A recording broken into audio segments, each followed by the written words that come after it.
Thank you so much, Holly, for this very kind introduction, and thank you so much for this opportunity to present the work that Johanna and I have been doing on the project Restoring the Bible with Ugandan LGBTQ refugees. I'm particularly pleased to be presenting this work today at the beginning of LGBT History Month, and I'm glad that the CRPL is commemorating that month with this event. So the project that we will be talking about today was conceived of under the title Sacred Queer Stories, the Ugandan LGBT Refugee Life Story Project, and we received funding for it through the British Academy Lever-Yom Trust Small Research Grant. And we have been working for the past 2 years on this project together with a grassroots community-based organization called the Nature Network, which is based in Matasia in Nairobi in Kenya. I will come back to the Nature Network and give you some background information about them in a minute. But I'd like to begin today to provide some context for the project that we have been doing with this organization. And the context basically consists of 3 kind of key aspects. I'd like to briefly talk about LGBT migration in East Africa, the socio-political context and the religious context of homophobia and anti-gay politics in East Africa, and finally, briefly, the status of the Bible in East Africa, because that is the kind of key theme of our work in this project. So very briefly about Uganda and East Africa more generally. The refugees we worked with in Kenya, almost all of them originate from Uganda, which is a neighboring country of Kenya. And for the past 2 decades or so, countries across the African continent, but in particular Uganda, have witnessed an intense politicization of homosexuality. This dynamic is driven by a whole variety of factors, and I don't have time now to go into detail about that. I can provide you with references if you are interested in that. But what is relevant here is that Uganda has become the country par excellence that represents this politicization of homosexuality. It became the face of what in the media is often referred to with the shorthand term African homophobia. There's a lot to say about that particular term and how it works and what it does. And it is a problematic term, I think, because it suggests that there's something inherently African about this homophobia, which is questionable. And it also suggests that Africa is this monolithic homophobic space, which is also questionable, as actually the work in this project demonstrates. But it is true that Uganda indeed has witnessed an intense politicization of homosexuality over the past 15 or so years. So for those of you unfamiliar with the context, in 2009, the Ugandan MP, David Bahati, introduced the first draft of the anti-homosexuality bill, which sparked international outcry, and particularly because of the inclusion of a death penalty clause for what, according to the law, was called aggravated homosexuality. Although the death penalty was dropped from a later version of the law, its remaining clauses still had profound legal implications and a severe impact on the legal rights of sexual minorities in the country. The bill was finally passed through the Ugandan parliament at the end of 2013 and was signed into law by President Museveni in February 2014.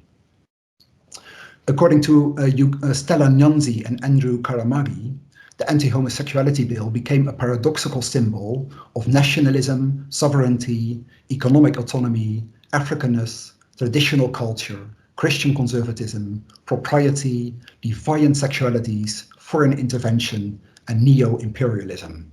So there is a whole dynamic around the anti-homosexuality bill, both in Uganda itself and in the kind of international politics around it. What matters here for the purpose of this presentation is that 6 months after its passing, the Anti-Homosexuality Act was nullified by the Constitutional Court on the basis of procedural grounds.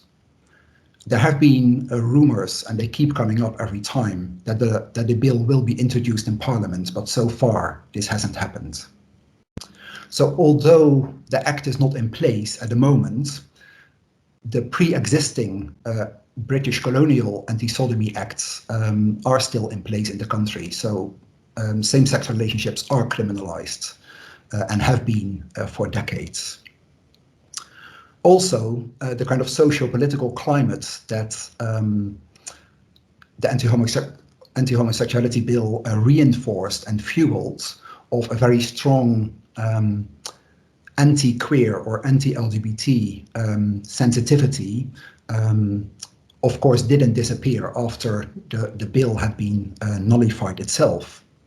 So up to today, politicians, clergy, and other opinion leaders in Uganda continue to insert homophobic hate speech into the public domain, and police continue to harass members of the LGBT community.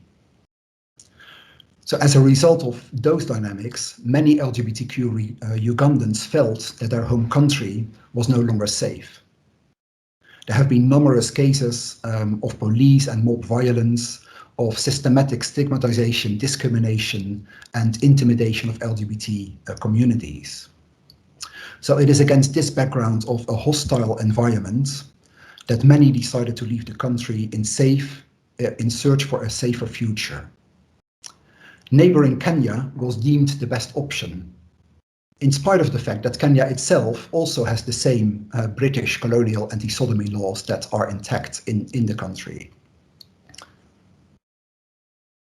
The first registered LGBT refugees moved to Kenya in 2011, but the stream of refugees became much bigger after the passing of the anti-homosexuality bill in 2013. So according to some reports, in the course of 2014, the year after the passing of the bill, a group of 400 to 500 Ugandans sought safety in Kenya. In addition to these Ugandan refugees, there were also other refugees from other countries such as Somalia, Ethiopia, and Rwanda that came to Kenya as well, claiming asylum on the basis of sexual orientation. The United Nations Refugee Agency, UNHCR, initially assumed that it was a rather small group of refugees that came on these grounds to Kenya applying for asylum. So they received, the UNHCR decided to give this group a kind of special treatment, financial support, speeding up the resettlement, the asylum process and the resettlement process through which these refugees were resettled, mostly in Western Europe and in North America. But soon it became clear that actually it wasn't just a small group. There was a kind of an influx of refugees, not just from Uganda, but also from other countries. And there was a concern that actually that it was really difficult to verify the truth of these asylum claims on the basis of persecution because of sexuality. So UNHCR kind of reconsidered its decision to prioritize the Ugandan LGBTQ caseload. As a result of that, those refugees lost their financial support, and the asylum application and the resettlement process took much longer. And actually, some of the refugees we have been working with in Kenya have been there for 4, 5, 6 years, with very little progress in their asylum case. Around the same time, the Kenyan authorities, under the pretext of an anti-terrorism campaign, introduced a policy to remove all refugees from the urban areas and to locate them to the official refugee camps, such as Kakuma, which is basically in the very dry desert region between Kenya and Uganda. Those refugees who end up in the camps often experience stigmatization, exclusion, and violence on the basis of sexuality and gender from other camp residents, as well as from camp security and police. The refugees who decide to stay in Nairobi, on the other hand, have a very ambiguous legal status because they are supposed to be in the camps and not in the city, making them extra vulnerable to abuse and mistreatment by landlords, by the police, and so on. Not being allowed to engage in formal employment, they depend on support from NGOs and tried to make a living in the informal sector, including sex work. So instead of a fast-track gateway to Europe or North America, for many refugees, Kenya has turned out to be a land of drawn-out hardship, where they find themselves stuck, struggle to survive, while nervously awaiting the uncertain outcome of the very slow process of resettlement. So that is the kind of socio-political context in which we developed the project. Another important context that is worth briefly outlining relates to the status of the Bible in East Africa. The Bible can be argued to be a distinctively African text for a couple of reasons. First, sub-Saharan Africa is home to 1 in 4 of the world's Christians, with the fast-growing Christian populations. The Bible itself is populated by quite a number of African characters and locations. And the Bible, of course, has a reception history on the continent that started in quite early in the Common Era and that continues up to today. Of course, this history of the reception of the Bible is not uncontested. Referring to the history and ongoing realities of Christian-inspired colonialism, racism, patriarchy, and other forms of oppression, the Kenyan theologian Nyambura Njoroge has asked whether the Bible is actually a curse or a blessing to Africa. And obviously, this question can also be asked in relation to sexuality. The Bible often serves to fuel homophobia and maintain the status quo and reinforce the status quo of heteronormativity. However, in spite of this dominant usage of the Bible, many same-sex loving people and LGBT communities in Africa continue to read this book, often taking it to be God's word and getting encouragement and inspiration from it. So that was one of the striking kind of observations from my own work over the past couple of years with LGBT communities in different parts of the continent. Indeed, these communities actively engage in acts of reading the Bible through the lens of their own perspectives and experiences. The resulting queer interpretations of the Bible adopt a variety of methods and strategies, which represent an act of appropriating and reclaiming the Bible, a process of taking back the word. And of course, this also fits in a much broader history of the Bible in Africa. The South African scholar Gerald West, in his book The Stolen Bible, has demonstrated how the history of the reception of the Bible on the continent, despite being embedded in imperialism, is characterized by a remarkable level of African agency and local appropriation. So in his words, from a tool of imperialism, the Bible has become an African icon and even a people's Bible. Nowadays, the Bible is enormously popular in many parts of Africa, not only as a sacred or religious text, but also as a cultural and social and political archive. And of course, these different usages are kind of interconnected. They are not as neatly distinguished spheres.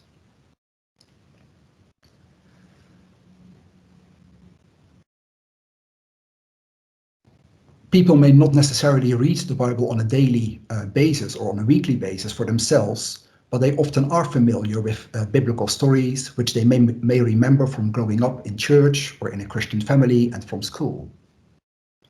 Also, even when they are not fervent church-going Christians, they will often interpret these stories and the Bible as a whole as sacred.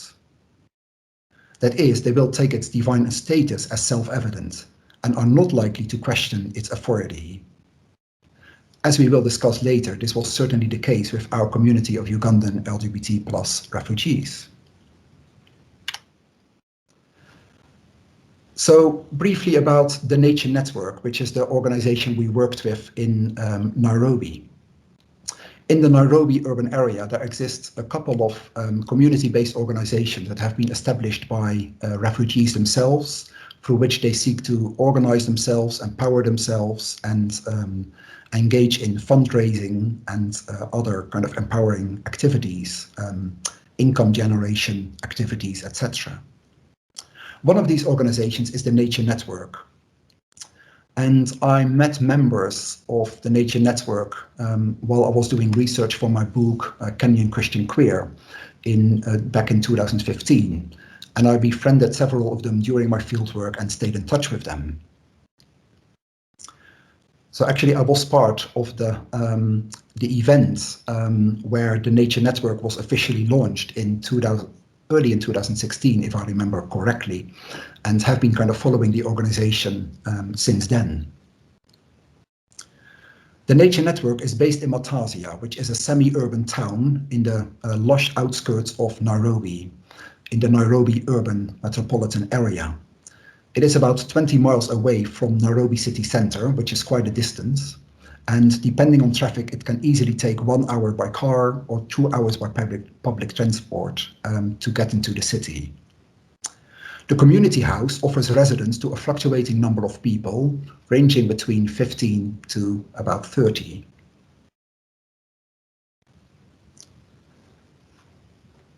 What is important is that the Nature Network has quite a strong emphasis in terms of their activities on creative work. Their slogan is art with a vision. And so as a community-based organization, they engage in dance, in drama, in drag, and they host a TV show, which they publish on YouTube. And through those kind of activities, they both try to raise income to keep themselves and their shelter going, but also they try to address all kind of issues relevant to the LGBTQ refugee community: culture, lifestyle, fashion, relationships, sexual health, legal rights, and the resettlement process. The Nature Network is not a faith-based organization strictly defined, not in any formal way. However, spirituality and faith are kind of naturally integrated in the life and the activities of the organization. Most of the residents are Christian, some are Muslim, and they pray together, and without any apparent problem, they gather together for worship on Sunday, as well as for Eid celebrations and other Islamic festivals. So religion is kind of integrated in the life of the Nature Network, but it seems to never become kind of dogmatic or a source of division. But it happens in an atmosphere of respect, inclusivity, and togetherness. What struck me, and I think it was one of the observations that Johanna had from the kind of beginning as well when we started working with them, was that many of the members of the Nature Network referred to the Nature Network as a family. Many of those members have been ostracized by their biological families back home in Uganda, and they found a new family in the Nature Network community. As one of the members wrote on the blog of the organization, "We love the family created at the Nature Network. It is a nurturing, safe space. We are so proud to have it, for it represents the best family ever in our lives." So clearly, this community presents a case of queer kinship avant la lettre, providing a space of belonging, a space to feel at home for people whose lives are in transit. The Nature Network has explicitly developed this idea of family into a model to kind of operate itself as an organization.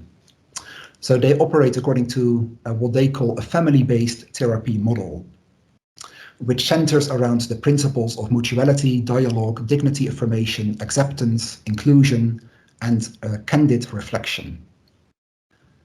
And this translates into a kind of holistic approach where the organization tries to combine social, spiritual, economic, and cultural activities in order to do justice to the kind of the multiple dimensions of life as LGBT refugees. There is a strong emphasis on self-esteem and self-care promotion, on developing and promoting social communication skills, and an emphasis on a kind of democratic methods to run the organization. So every Sunday they have a kind of community meeting where members meet and where they discuss all the kind of issues that have happened in the past week and the kind of plans for the next week. And we have attended a couple of these meetings, and we're kind of struck by how open, how honest, how participatory these discussions were. I can't really talk about the Nature Network without mentioning its fabulous founder, who at the time of our research was the executive director, Raymond Bryan, also known as Mother Nature. Raymond variably identifies as a gay man and a trans woman, which is something we could come back to in the discussion later. But actually, these labels of sexual and gender identification turned out to be quite fluid. So we have interviewed members who, in the same interview, could use 2 or 3 different kind of terms to kind of describe and identify themselves. Raymond is also known as Mother Nature, which is where the name the Nature Network comes from. And Raymond is an incredibly gifted human being, charismatic, loving, generous, warm-hearted, and visionary. Having spent 4 years in Kenya, he finally resettled in the USA in June last year, which was a big loss for the organization. But he has been succeeded by another very talented member of the community, Hudson, who has been leading TNN since then. Our research project was developed in close collaboration with Raymond and Hudson, and was designed on the basis of principles of community-based, participatory and activist research. Now, there's a whole body of scholarship about that kind of methodology, but briefly, inspired by feminist, queer and post-colonial scholarly practices, the bottom line of this approach is that it centers around research, not just about, but with the community that is centered in the research, based on principles such as relationality, co-production of knowledge, and characterized by a commitment to community empowerment and social justice. So kind of, we can talk about those principles and how we kind of implemented them later. But one of the things that we did in the design of the project from the very beginning was to involve the organization, and in particular Raymond and Hudson, in the kind of design, in the application, and in the implementation of the project. And the 2 of them served as local research coordinators and indeed as co-authors of the book that is coming out of the project. Johanna, I am handing over to you for the second half. Great. And can I ask you to advance slides? Sure. Sure. Okay. So I just want to begin by saying that the participation in this project, which I'll be outlining shortly, together with Adrian and the members of the Nature Network, was a really profound and a profoundly moving and meaningful experience for both of us and everyone involved, I believe. And whereas Adrian already had quite established networks and connections in Kenya, the 2 visits that I had there to conduct research on this project were my first and so far only visits to Kenya, but I very much hope to go back. And while research and the project will be very much the emphasis here, this project was about way more than that. And we have ongoing relationships, and we are in regular contact with the members of the Nature Network. And I hope you're enjoying these slides. I think they do capture quite a lot of the really rather beautiful things that came out of this project, which I now want to outline a little bit. So the overall aim of the project was to interread LGBT refugee life stories and Bible stories with a view to reclaiming the Bible as a friend, in a friendly way, to explore its liberating potential as a text our participants could recognize themselves in and could be affirmed and empowered by. And with that in mind, the project incorporates a number of interwoven strands. So there are multiple strands to it. And the first of these, and in many ways probably the most important, consists of life stories. And in the book that Adrianus mentioned, there are some 12 life stories of members of the Nature Network. These were collected by means of a series of in-depth interviews, of which Raymond and Hudson conducted the majority. And they also transcribed all these interviews, some of which had to be translated into English. And I think when you, and I hope you will, read these life stories, you may ask yourself, why are they,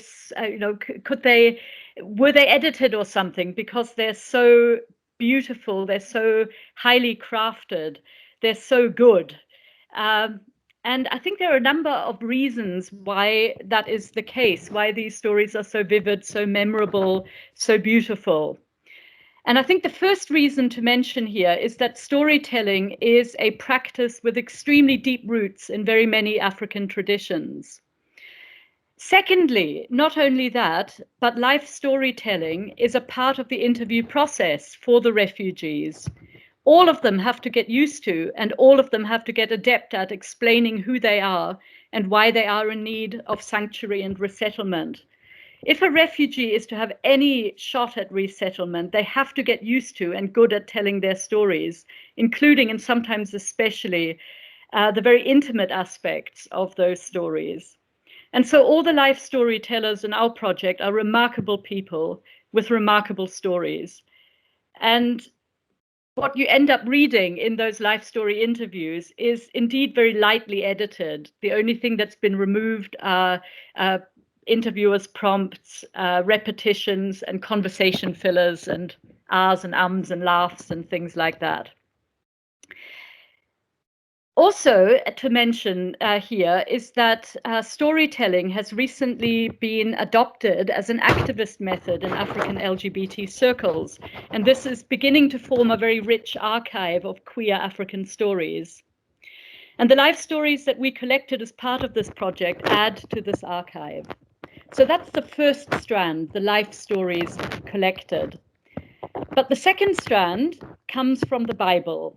And as Adrian has already mentioned, the Bible is a very significant artifact of and in Africa. Not only the vast numbers of Africans who call themselves Christian value the Bible as sacred scripture, but many other Africans too acknowledge this collection of texts and its stories as powerful and important. And so in the life story interviews, we asked participating refugees whether they had a favorite Bible story that spoke to them or that addressed their life experiences. And everyone had something to contribute here. And many stories from both the Hebrew and the Greek Testament were cited. So the story of David and Goliath came up. The story of the eviction from the Garden of Eden came up. And one story that emerged twice is the one that we're going to focus on here today. And that was the story of Daniel in the lion's den. And we've selected this one for our contextual Bible reading. The other story, incidentally, was from the Gospel of John, the story of the woman caught in adultery. And we don't have time, sadly, today to look at that one as well. So we'll be focusing on Daniel in the lion's den, and we'll be showing you the recording of what happened with that story in a moment. So the process that we then developed based on these life stories that were collected, based on interview questions about the Bible and favorite stories, went on to lead to a contextual Bible reading, which is a method that in our case is based a little bit loosely on the methodology that is associated particularly with contextual Bible study, or CBS, which was developed and which is most prominently associated with the Ujamaa Center at the University of KwaZulu-Natal in South Africa. We were particularly drawn to the core values of this method. And here you get a list of words that all begin with the letter C. These core values refer to reading the Bible in community, in context, in collaboration, with criticality, for change, and for contestation. And our version of the process developed in 4 steps, which each generated bodies of data. The first is a collaborative reading of the story of Daniel 6, the story of Daniel in the Lion's Den, together with participants from the Nature Network, and in doing so identifying and reflecting on the main characters of the story and the key points in the narrative.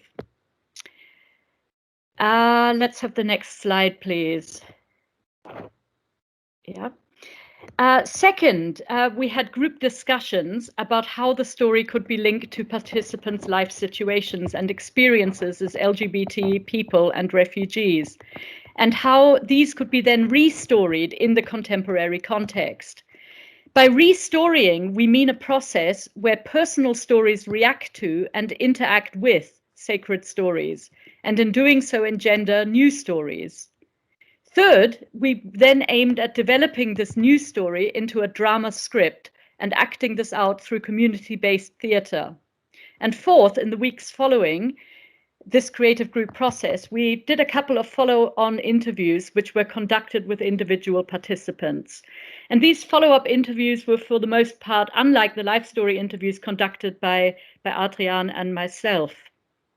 And they were conducted at a time when we had worked with the community for some days and had come to befriend them and to have both social and more formal sort of engagement with them.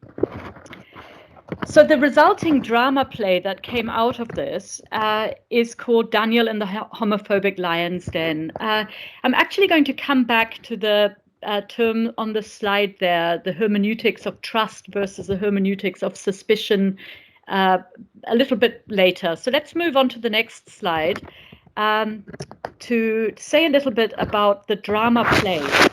So the drama play that grew out of this process came to be called Daniel in the Homophobic Lion's Den. And it retells the story in Daniel 6, which is quite a famous one, from the perspective of the refugees, infusing the story of Daniel, the king, his officers, and the lions with experiences from their own lives. This was then, after discussion and some rehearsal, this drama was then performed, video recorded, and uploaded later to the TNN YouTube channel. And we'll show you the drama in a little while. But let me summarize briefly before I focus on just a couple of elements of that drama to begin to illustrate how that process of weaving together interreading life stories and the Bible story of Daniel 6 works. So when we were discussing the story of Daniel 6 alongside the experiences of the refugees, a number of interesting things began to emerge. So there was, for example, almost complete consensus among the refugees that the person in the biblical story they identified with was Daniel himself. Now, why was that? It's because Daniel, the righteous figure in that story, the hero in that story, is unjustly accused and unjustly attacked. And so Daniel, in the restorying, became a representative of the LGBT community in Uganda. The people who accuse Daniel in the story, they're called the governors in many translations, were imagined by the refugees as outspokenly homophobic politicians and community and religious leaders.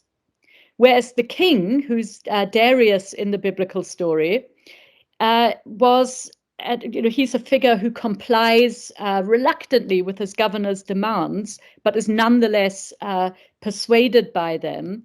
He is associated in the restorying with President Museveni, whom Adriaan mentioned earlier. The president who's been around an awfully long time. You might be aware of the recent elections, and who was the president at the time of the anti-homosexuality bill. The lions in the drama, Daniel is thrown into a den of lions in the biblical story, were aligned with the aggressive police force. And the den, and you see on the image there, a still from the drama you are going to see shortly, it shows Daniel in the lion's den. was associated with the situation in Uganda, the oppressive situation in Uganda. In the drama, there are also some supporters of Daniel, members of the press and of international human rights groups, and they were kind of creatively added to the figures in the biblical story. So what I want to do next, you're going to see the drama shortly, but I want to pick out a couple of elements in that restorying, namely the lions and the den, to illustrate how the discussions and how this kind of mapping and restorying took place. So the way that participants engaged the lion's den as a narrative space from where they could challenge and speak back to their own life situations as members of a community experiencing double marginalization on the basis of LGBT identity and of refugee status is what I'd like to turn to next. For the refugees, lions and den represent a variety of figures and situations of threat, both in Uganda and in Kenya. So mapping the Bible story onto their own life experiences, participants first and foremost identified the lion's den with Uganda, their home country, from which they had escaped in search of safety, protection, and dignity. Although they had escaped from this den, the memory of it was still very vivid and strong, which reflects the longevity of queer trauma. It is important to acknowledge that participants' narratives about Uganda are too nuanced and too multifaceted to simply reinforce the popular idea of Uganda as the worst place to be gay, which is, as Adrian explained, how it was characterized in that controversial BBC documentary of 2011. Many of the refugees, in fact, recounted warm memories of growing up in their family homes, of attending school, participating in faith communities, and so on. So clearly, Uganda cannot simply be reduced to just a homophobic lion's den. But nevertheless, the reasons why participants had made the difficult decision to leave their home country certainly had to do with manifestations of homo and queerphobic aggression and violence in Ugandan public and political spaces, and subsequently also in private domains, which were fueled by the dynamics around the infamous Anti-Homosexuality Act. The initiators of the act, and Adrian has already mentioned MP David Bahati, and there were also figures in the church, such as Pastor Martin Semper. These figures were identified with the governors in the Bible story, who deliberately plotted against Daniel. The decree that the governors come up with in the story of the Bible, and which they convinced King Darius to sign, was immediately equated by participants with the anti-homosexuality bill, designed to create a basis for charges against them. And so this rendered the situation of Uganda at this particularly difficult time of the anti-homosexuality bill as a lion's den. It created a social environment in which their lives were under threat, much as Daniel was under threat in the situation of the den. The lions, interestingly, were identified by the refugees in a variety of ways, but in all cases, they stood for the grassroots actors that channeled and implemented the discrimination, hatred, and violence that the bill sought to justify. Thus, the lions were associated with family members, and participants narrated painful experiences of being mistreated by siblings, expelled from the family home, and disowned by parents. But the lions were also associated with members of the wider community, such as neighbors, teachers, classmates, employers, landlords who actively policed the norms of sexuality and gender. A few also, interestingly, associated the lions with members of the LGBT community itself, and that was quite a kind of complex fragment that came up in the discussions that we could go into when it comes to the questions.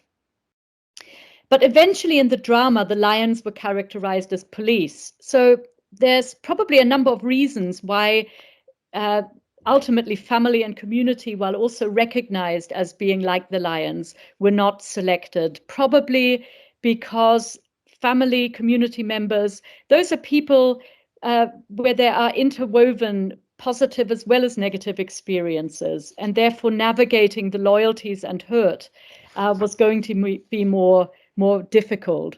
Whereas experience with the police, we found this again and again in both the life story interviews and in the discussions, was pretty much uniformly negative.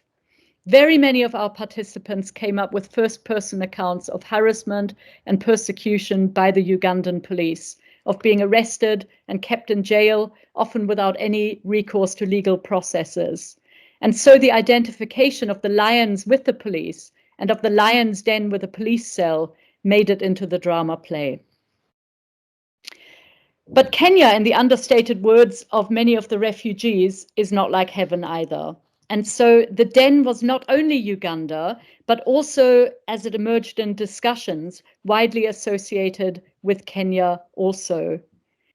This was in part because experiences with the police in Kenya were similar to those in Uganda, with their refugee status only adding to the likelihood of being harassed and arrested.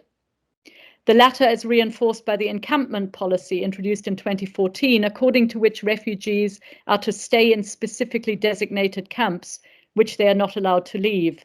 And Adrian has already mentioned Kakuma, which is in the northwest of Kenya, and which is notorious especially for LGBT refugees, who often experience stigmatization and violence as well. Now, our participants who had stayed in Kakuma narrated deeply traumatic experiences, including of sexual violence. But other participants also narrated painful experiences from Nairobi, such as being intimidated by malicious landlords, of struggling to make a basic living, for instance, through sex work, which made them extremely vulnerable.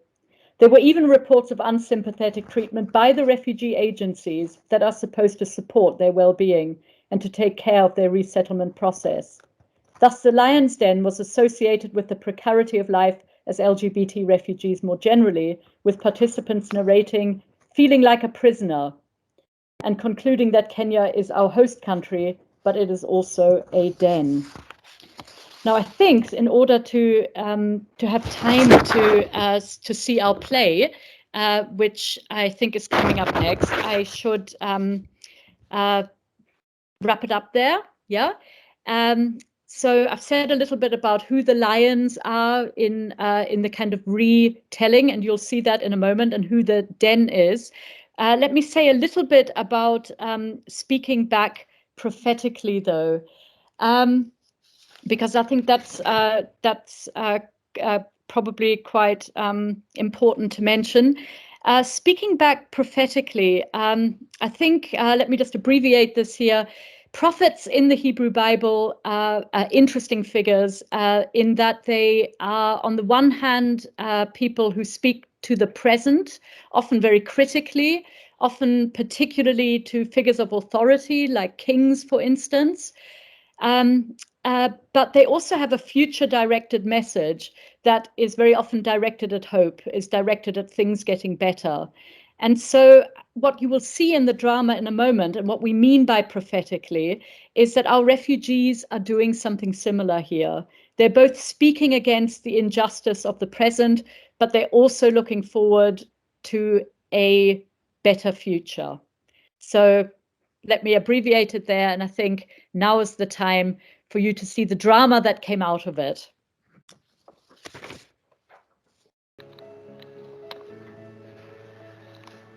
Ladies and gentlemen, I take this opportunity to introduce to you my new cabinet. On my left is the Minister of Gender and Ethics, Honorable Kenny.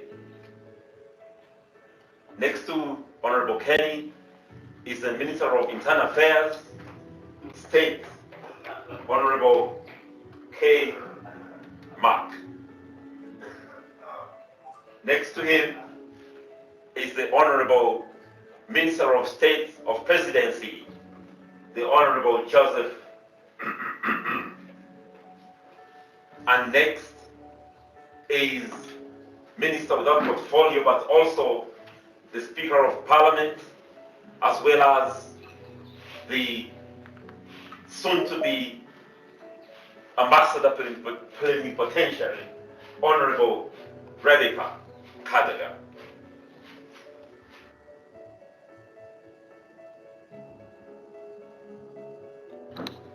Mr. President, sir, firstly, the Cabinet, I'd like to welcome you this afternoon into session. With the powers and the privilege and the authority given to me, with the consultation, I would like to bring a motion against homosexuality in our country. And I would like us, with your power and the Constitution, Mr. President, sir, would like to introduce a new bill. And Mrs. Rebecca, can you please tell us the name of the bill? Mr. President would like to introduce Kill the Gay Bill. We have noticed that there is a vice going on in our country, that's homosexuality, where women are marrying women and men are sleeping with fellow men. With the powers invested in me as the Speaker of the Parliament, would like the authority to set this motion of Kill the Gay Bill.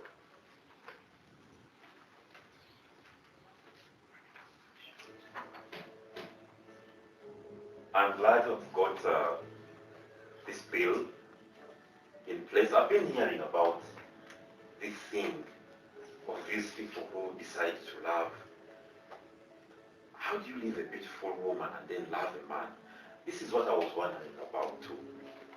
But this Kill the Gay Bill, can't we first deal with some of the issues that we have at hand and later on deal with this? Because we can just tell them not to do what they're doing and guide them. All the problems we are facing as a country are because of that vice, and we shouldn't allow that to happen in our country.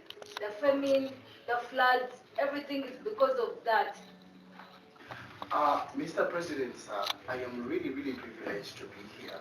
I am Daniel, and I'm an activist, and I am a member of the LGBTIQ++. Or those people?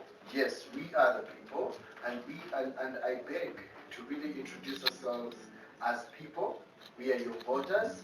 We follow the policies. We pay taxes, and we believe in God. We believe that we were created just like any other countrymen that you rule in his government, sir. So I would really reject this bill, and this bill is just a propaganda that we are not willing to stand as your people, as your voters. But you recruit. We don't recruit anyone. These are people who are born like this. They have grown up and they are born like this. It is very in order for a man to love a fellow man and for a woman to fall in love with a fellow woman, because we were created in difference. Mr. President, if I may say, I'm so happy to be here, and thanks for the opportunity. You're welcome. So with the power that is invested in you by the church, so even in the Bible, I know all of you can agree with me, even in the Bible, even in the holy books, it condemns homosexuality. It condemns men who sleep with men, women who sleep with women. So I don't know, I don't even understand why we're having this discussion. When there are other matters, when there are very sensitive matters, and then we have people like him. Mr. President, this is very the church and the religion Mr. President, has really not enlightened us on the values of the LGBTIQ+ community. No. This is against the Bible. These people are going to spoil our children. It is against the Bible. We can't tolerate it. We can't tolerate it. Mr. President, you are a Christian. Janet, you have something. I'm the mother of the country, and I'm a Christian. I read the Bible. I can even take you back to Leviticus chapter 18, verse 7. It will tell you how God condemned same-sex when he destroyed Sodom and Gomorrah. So, as the mother, I don't allow that. Yes. Thank you very much, fellow countrymen and women. With me here, I have the bill presented to me by the Parliament of Uganda. It is titled Kill the Gay Bill. But what I'm asking them to do is, since it's still in its initial stages, I'm going to instruct medical doctors, because I've heard from all voices. I'm going to instruct all the medical doctors and other people to also give us their expert view on this Kill the Gay Bill, and we see what will happen next. But as of this moment, I'm asking the parliamentarians to go with them to take back this bill and do more research. Well, I'm also doing research, and we see what we shall do next. I'm handing it over to my assistants, and they will pass it over to the Parliament of Uganda. No. We can't agree with this. can't I'm going agree to fight with for this. these people.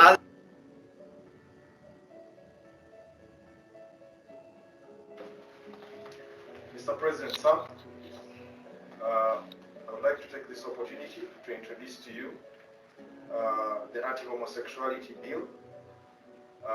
It came into amendment and reviews and different consultations with my cabinet, and it got the votes.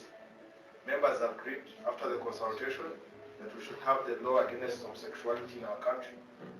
And many families are being affected, and we therefore request that with your power to assent to this bill into law. Mr. President, if you may. Before you sign anything, Mr. President, sir, I would love to tell you that it is a total breach of the human rights of this country. There has not been enough evidence presented. It is all bureaucracy. That is all politics. That is all politics. All right. Mr. President, sir, Your points have been taken. if you may allow me, we did enough consultation. We listed over 165 districts. We consulted the masses.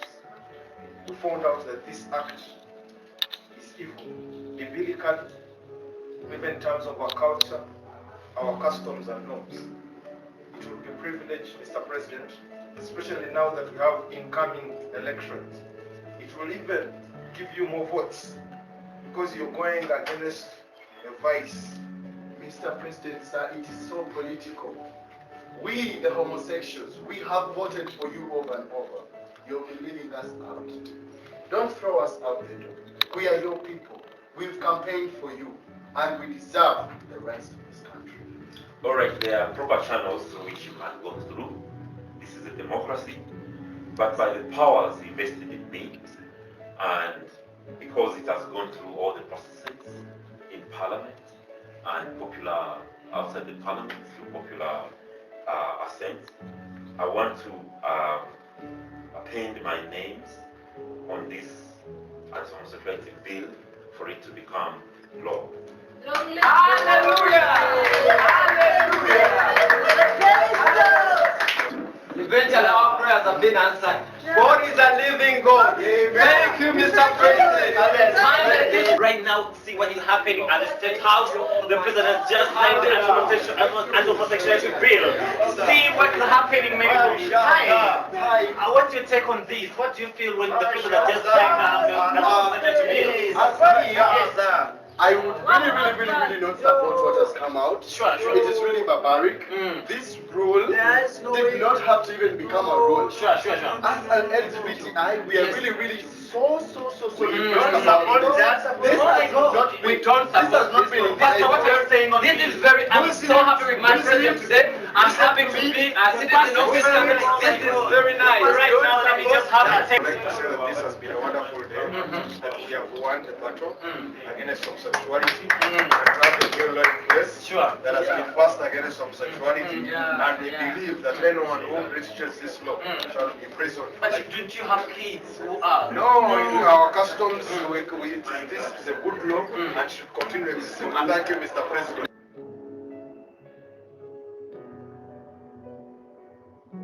They are ready for homosexual. Can you move your hand around? You cannot arrest yourself that. You cannot arrest. Cannot stop down. This is for harassment. Sit down. Why should I sit down? Sit down. No, just what's wrong? You are harassing me. What have I done? You are homo. I am homo, yes. Homo is not allowed. I am a person. I am a person. Don't even exist. Let's go to the president. I am a person. I will still stand for the rights of the LGBTI. No, God is my witness. Let's go and see that. God is my witness. tuleme kwerabira mangu nti byetuwulira biwulira n'obulumi bwoyitamu amala kubupimo oba obusobola tulwazanga twemulugunya twefuulira ddala bategeera embeera okusinga oyo eyagissa mu nkola. I welcome you to the State House of the Republic of Uganda. On this occasion, we've had to reconsider some of the issues that many of us have been playing in our minds as well as in the political arena. Today, I call upon everyone to exercise peaceful deliberations to avoid any civil disturbances and all that. We had the first ever anti-homosexuality act in Africa. We wanted to show how we Africans are not the vassals and servants of the Western world. But again, some of the people within my cabinet, I'm sure, were paid by the Western world to destabilize and cause what is going to happen today. I understand when they were passing the Anti-Homosexuality Act, the quorum was not full. And because of that technicality, we are here to witness the nullifying and voiding of the Anti-Homosexuality Act. Yes, I understand, but this is also a democracy. We want to show the Western world that we are also a democracy. We take things through the institutions and structures that we have in place. And so today, as you're my witness, I am appending my name and signature on this appeal that was presented to me, and by appending my name and signature to it, it has become null and void. And I call upon the security agencies to release the person, the first ever person we imprisoned due to same-sex relationships, to be free.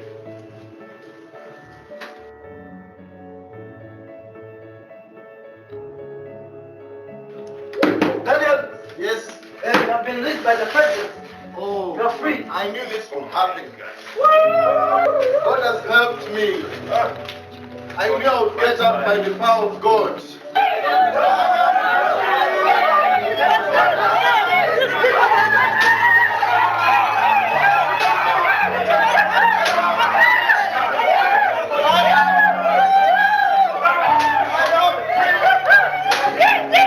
Right now, history has been made in Uganda when the president has just recited the attention. It is very wrong. The situation is arming and oh Lord. Oh my God, my child rejoicing. I am a living God. I rule forever. My power will not come to an end. I save and rescue. I saved Daniel from prison. Can you hear me? Yeah, great.